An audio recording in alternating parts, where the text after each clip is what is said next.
Hello class, चलिए आज हम लोग ग्लिम्सेस ऑफ इंडिया चैप्टर देखते हैं। ग्लिम्सेस ऑफ इंडिया चैप्टर आपको पता ही है 3 पार्ट हैं इसके, और फर्स्ट पार्ट जो है अ बेकर फ्रॉम गोवा है।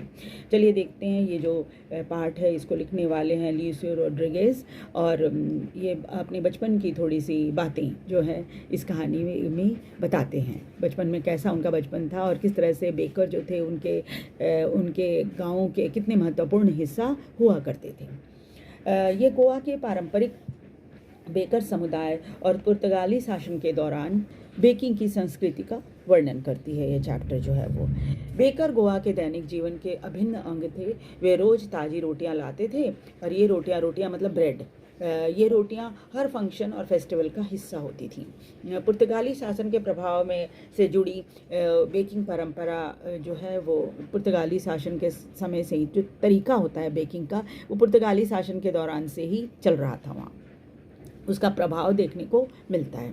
ये बेकर 2 बार ब्रेड के लिए आया करते थे, एक बार मॉर्निंग में देने के लिए, बेचने के लिए, और शाम को ऑर्डर लेने के लिए। जब वो आते थे तो उनके पास एक बांस का डंडा होता था, जो पटकते थे ज़मीन पर तो झन झन की आवाज़ होती थी।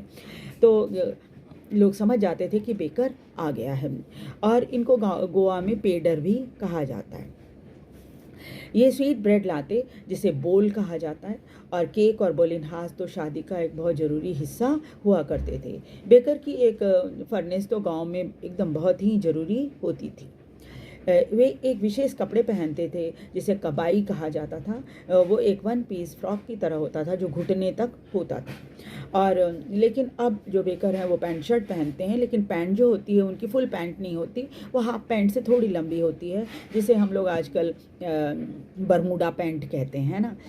वहाँ गोवा में बरमूडा पैंट पहने हुए कोई व्यक्ति होता है तो लोग उसे वो पेडर कहकर बुलाते हैं।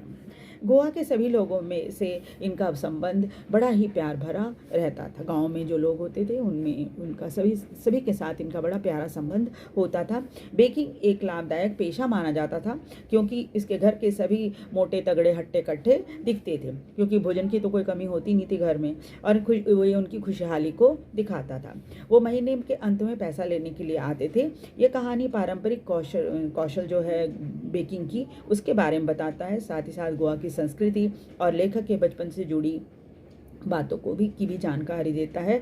जब बेकर जो समुदाय जो है वो समाज के महत्वपूर्ण हिस्सा थे, गांव के लोगों के महत्वपूर्ण हिस्सा थे। वीडियो कैसा लगा? वीडियो को लाइक और सब्सक्राइब जरूर कर दीजिए। Thank you very much.